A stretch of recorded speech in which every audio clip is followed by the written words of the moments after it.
சங்கீதம் 112. அல்லேலூயா.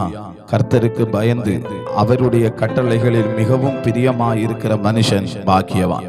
அவன் சந்ததி பூமியில் பலத்திருக்கும். செம்மையானவர்களின் வம்சம் ஆசீர்வதிக்கப்படும். ஆஸ்தியும் ஐஸ்வர்யமும் அவன் வீட்டில் இருக்கும். அவனுடைய நீதி என்றைக்கும் நிற்கும். செம்மையானவர்களுக்கு இருளிலே வெளிச்சம் உதிக்கும்.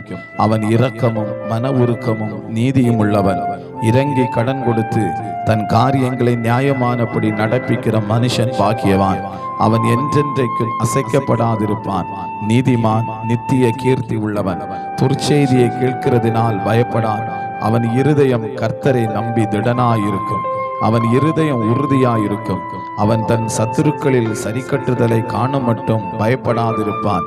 வாரி இறைத்தான், ஏழைகளுக்கு கொடுத்தான். அவனுடைய நீதி என்றென்றைக்கும் நிற்கும். அவன் கொம்பு மகிமையாய் உயர்த்தப்படும். துன்மார்க்கன் அதை கண்டு மனமடிவாகி தன் பற்களை கடித்து கரைந்து போவான். துன்மார்க்கருடைய ஆசை அழியும்.